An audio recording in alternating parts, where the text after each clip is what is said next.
What's that sound? I like that sound. I love that sound. It's the sound of my shoes. What's that sound? I like that sound. I love that sound. It's the sound of my shoes.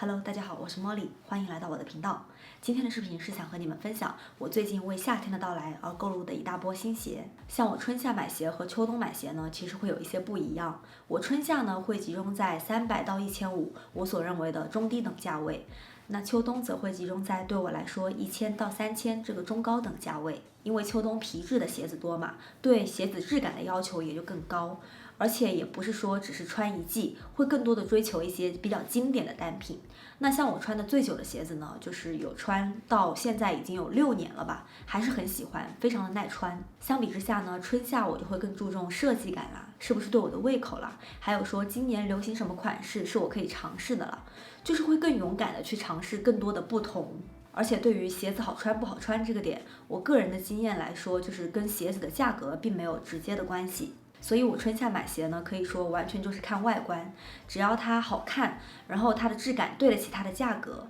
达得到我的基本要求，那我就会买。所以今天的鞋子呢，我是分了几个不同的类型来讲，有皮鞋类、凉鞋类，包括说一些透明鞋款等等。那希望能够给你们多多种草。第一个 part 呢是讲春夏穿的皮鞋，那第一双呢就是我最近新入的 Everlane 家的红色平底鞋。先给大家介绍一下我脚部的基本情况，我是属于那种脚趾偏长，然后扁脚背，包括说整个脚型也是偏瘦的，但是脚掌呢还是相对来说宽一些的那种。这双鞋我穿着是马正，虽然说我本身已经是个瘦脚了嘛，但我觉得它穿上之后还是非常的显，就是特别明显的，很显脚修长，显得脚非常的纤细的。我其实一直都很想，就是说拥有一双这样的小红鞋。那可是之前看的很多款式，像这种类型呢，都是前面有一个蝴蝶结的。我个人还是比较喜欢更简单一些的，就是更直接的款式。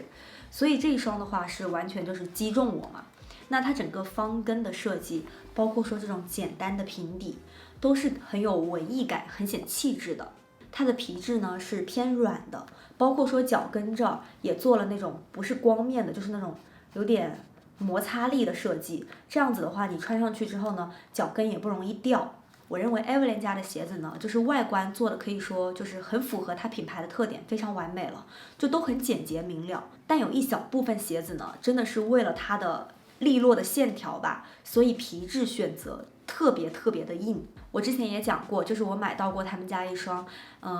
大众反应都是说比较硬的皮质，但我觉得能有多硬呢？我就买回来试了一试嘛，结果发现确实就是你只能把它放在远处欣赏，穿上去之后穿2次你就会觉得真的很酸爽。这一双的皮质虽然说不至于像我之前推荐的小羊皮那种那么柔软，但穿上以后绝对不会说让你觉得硌脚。我看官网的下面评论对这双鞋的反馈也是很好的，除了有一个点有人提醒到，就是说它是偏薄的鞋面嘛，所以说高脚背的人穿这种鞋子可能会有一点点压迫感。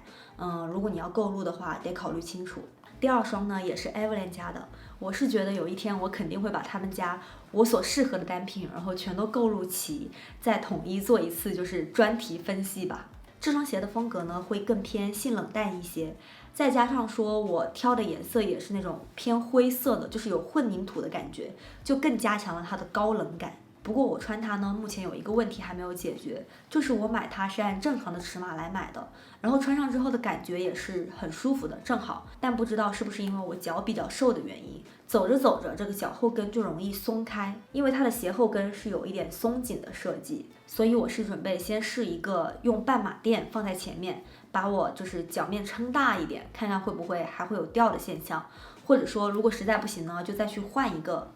换小1号，看看能不能改善。那回头呢，我也会在微博就是在跟进这个问题。它的皮质呢也是软硬适中的，跟前面那双差不多，但是会稍稍的厚一点点，不过也是完全不硌脚的那种，你可以看到就是软软的。搭配上来说，不管是日常通勤，还是说配一些性冷淡风的裙子，都是很好看的。是一双就是看似低调，但是可以提升你整个搭配好几个 level 的鞋子。那第3双呢，是我最近很喜欢的 Topshop 家的粗跟鞋，它的跟部大约是7厘米，可以算是很高的跟了，但是走起来是一点都不会累。因为是粗跟嘛，所以非常稳，再加上这个跟也不重，所以走起来走很久我都觉得很轻松。而且我非常喜欢就是它粗跟加上方头的这个设计，整个的风格感就是复古感特别的明显。因为我的脚趾比较长嘛，所以就是方头的设计呢，也会让我的脚穿上去更舒服一些，就不会觉得像尖头一样那么挤脚了。这双鞋呢，我是觉得搭裤子或者裙子都是很合适的。可以说是挑不出它什么缺点，就是一双很有风格感的单品。但如果你非要说的话，可能唯一的缺点就是有小伙伴可能会觉得它比较贵，因为它也不完全是真皮的。那质感上来说呢，跟我前2双相比的话，表面上看上去会有一丢丢差了，倒也没有那么明显，就是可能我对这方面本身也是就是有一定的要求吧。但我个人觉得以它的设计、整个的外观以及搭配性来说，它的价格我觉得是合适的。就还是看每个人的消费力怎么样去判断了。我今天推荐的每一双鞋呢，肯定都是我认为就是符合它这个价格下的产品，甚至于很多都是超过于它的价格的高性价比的单品。如果一个单品质量没有达到我的基本要求，即便它再便宜，那我也不会推它。还有就是我个人假如认为一个单品很不错，但我觉得大众可能会觉得它这个质感贵出了它的价格之上，那我肯定也会跟大家说明，这点大家可以放心。那第4双鞋呢，如果我说它在我心中排名第2的话，可能就没有哪双鞋可以敢说第1名了。我已经不太记得我是17年还是18年买的它了，反正就是从去年年初穿到现在，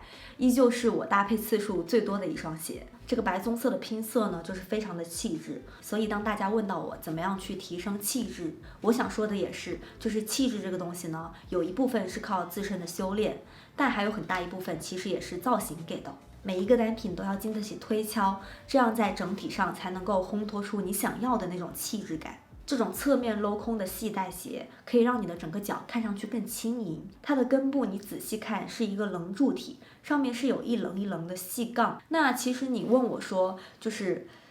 和它看起来很相似的单品，但是比它便宜很多的，它们之间的区别在哪里？其实就是在这一点一点的细节上面，这一点点的细节就是会让它越来越丰满，把整个的感觉烘托得更好。我当时买它的时候，鞋码是买小了半码，所以穿上去刚开始的时候会有一点点硌脚，就是特别是脚后跟这儿。那现在呢，已经是完全 OK 了。所以我个人的建议就是，你们在买鞋的时候，如果官方没有非常明确的指明它是大了还是小了，那你还是说买正常码就好，甚至于可以买大半码，就是如果你觉得它有可能会小的话，因为就是你买小的鞋去把它撑大是很痛苦也很难的一件事儿，很有可能你穿2次以后你就不会愿意穿了。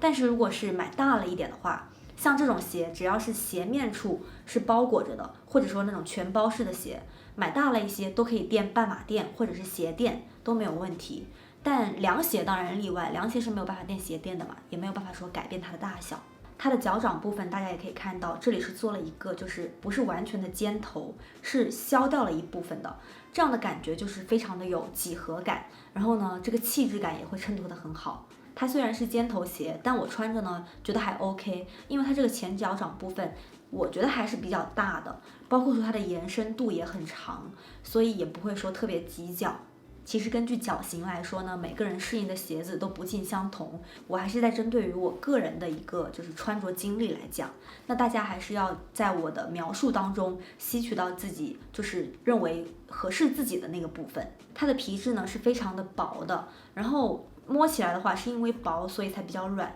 本身是比较有韧性的。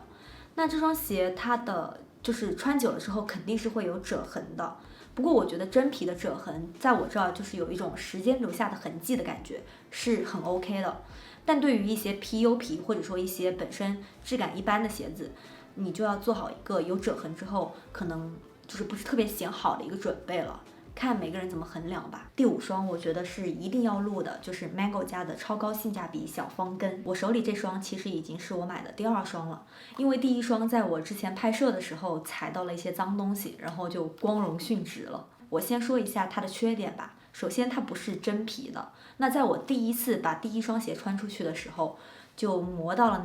当时的那个路边的路墩，结果就蹭坏了一点点。那我就发现，就是它还是不是真皮鞋，还是挺容易被蹭的，特别是蹭了以后会有点明显。还有一个问题就是说它的尺码并不是很准，我之前是按照正常的尺码来买了一双 US6.5 的尺码，结果穿了以后发现有点大，那垫了半码垫，包括说后来又换成了鞋垫，就是正好的。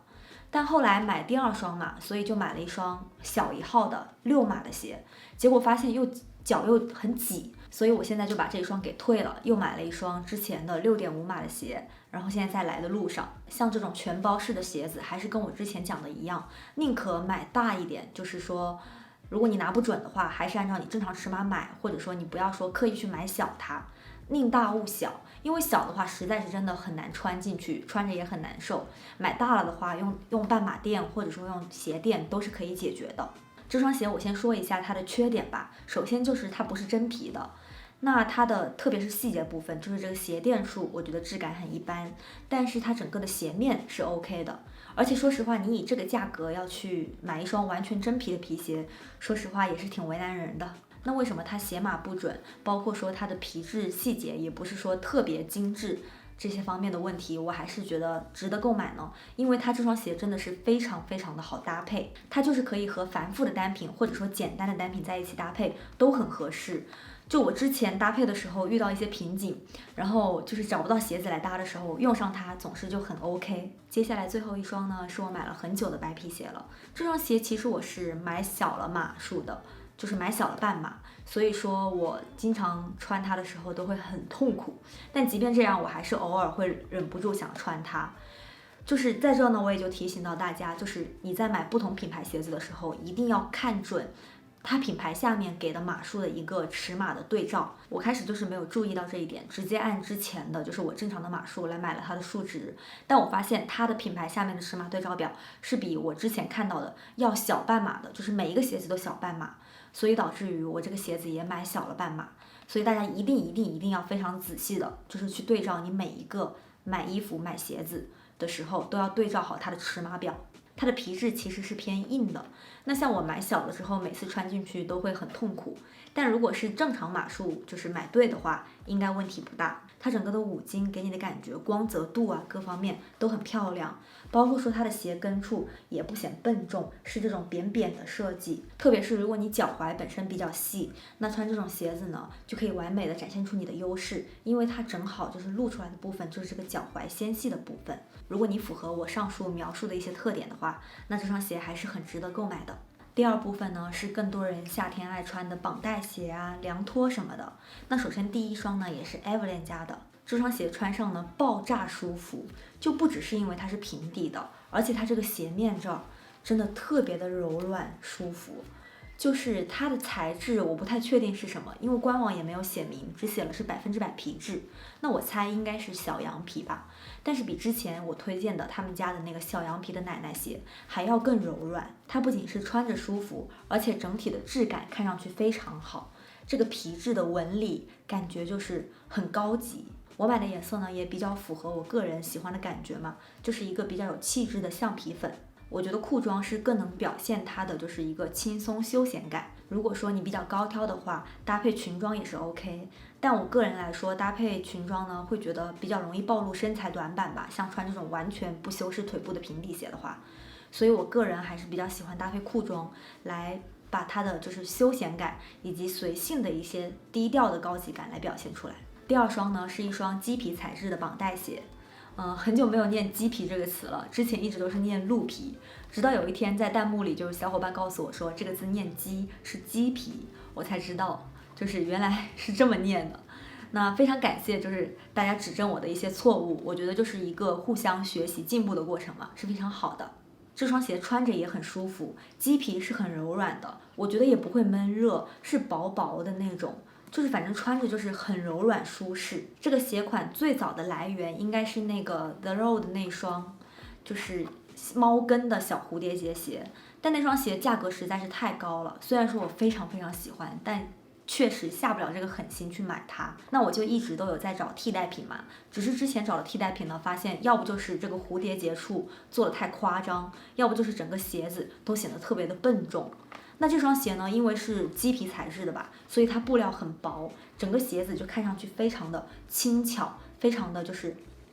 反正就是小小只的，不会显得你的脚很大只。唯一可能觉得可惜的就是 The Row 的那双呢，是一双小猫跟，所以会非常的性感可爱。但这一双我还是觉得就是性价比已经是很高了，所以很知足了。它的颜色其实很好看，还挺特别的，是橙红色，就非常热情有活力，然后也衬得脚很白，所以我是很推荐的。第3双呢是 Mango 家另一款绑带鞋，就是超级简的款式，穿上它以后你会有一种没有穿鞋子的错觉，走路非常的轻松，就是走路带风那种。这种鞋型大家其实也不陌生了，非常的适合搭配就是度假穿的裙子啊，包括说日常穿都是很 OK 的。像这种极简的风格嘛，大部分单品和它搭配在一起都不会说有违和感的。如果说你穿不惯人字拖的话，那这款鞋型可能不太适合你。但我个人是觉得它这个已经是做的非常细了，所以说不会有很强的异物感，我觉得还是可以尝试一下的。有一些鞋子呢，像这个地方做的就很粗，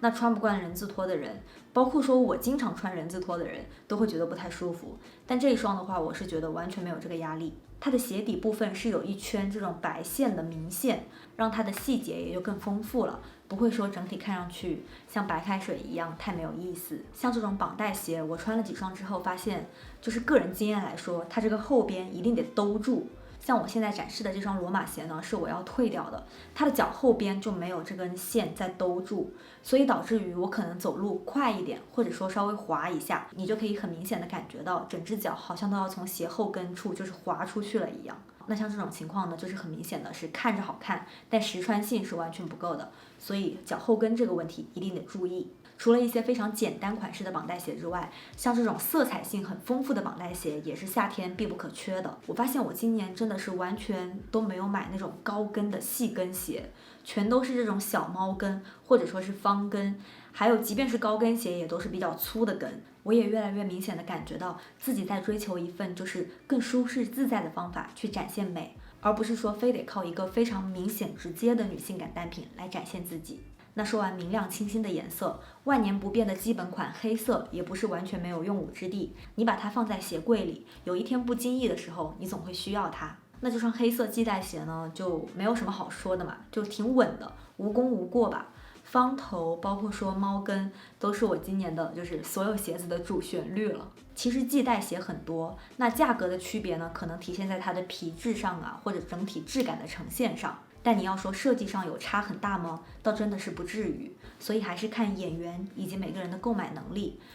挑选自己能承受的就可以了。接下来这双呢，我是有录黑色和红色2个颜色，因为真的是非常喜欢。首先它价格是很合适，然后呢穿上以后也不会觉得心疼，然后又是非常百搭简约的单品，所以说使用率也很高。黑色非常的经典，红色又可以作为一个提亮的单品，又可以用来撞色，在夏天用非常适合。它鞋子做的是很小只很精巧的，所以说如果你是肉肉的脚呢，可以适当的买大1个号也没有关系。皮质虽然不是真皮，但我非常喜欢它的质感，它这里甚至有一点布艺的那种皮质面料的感觉，就是反正很对它的味道吧。包括说整个鞋面也是哑光的，整体的气质感还是有的。第3部分是透明高跟鞋。那第1双这个透明高跟鞋，大家应该看过我之前视频的小伙伴都很有印象了。它的鞋跟大概是有9厘米，那穿上呢还是会有一定的高跟鞋的感觉的。所以不习惯穿高跟鞋的同学呢，入手的话就要谨慎一些，看自己是否能驾驭。但如果你觉得跟高不是问题，这双鞋我就非常推荐了。它绝对没有你想象中的就是硌脚的问题。可能大家对这种 PVC 的材质呢都有一个误解，就是会觉得这种鞋子穿上去会不会很硌脚。但其实我买了这么多 PVC 材质的鞋子呢，我目前还没有买到过一双硌脚的 PVC 鞋子。如果说你的 PVC 材质的鞋子有硌脚的问题，很有可能不是 PVC 本身的问题，非常有可能是鞋子本身鞋型就有问题。这双鞋的设计很简单，虽然说是高跟的，但看上去又不会很浮夸。我觉得得归功于它是一个方头的，就是这个鞋子不是尖头的，所以不会有那么强的凌厉感，不会让你感觉这双鞋子穿上以后就特别的媚，所以真的非常非常推荐这个单品。如果你受不了太高的跟，也可以尝试这种小猫跟嘛。包括说这双鞋的就是鞋底部都是有水果的图案，就有一种水果都藏在你的脚底的感觉，特别可爱。它的 PVC 鞋面也是做了一个 U 型的设计，不是这种直直的包过去的，对你的脚背不仅可以起到修饰的作用，而且对于高脚背的同学来说，穿这种鞋子也不会有那么强的压迫感，真的是一双非常可爱的鞋子了。好了，以上呢就是今天给你们分享的10几双鞋子合集了。其实也已经不知道自己到底讲了多少双鞋子，所以统一就说10几双吧。那如果你喜欢这个视频的话，不要忘记给我点赞、投币、收藏、评论，也不是全都要做了，就是选你喜欢的就好。希望这个视频能让你有所收获，也非常感谢你们的观看。我是 Molly，那我们下个视频再见啦。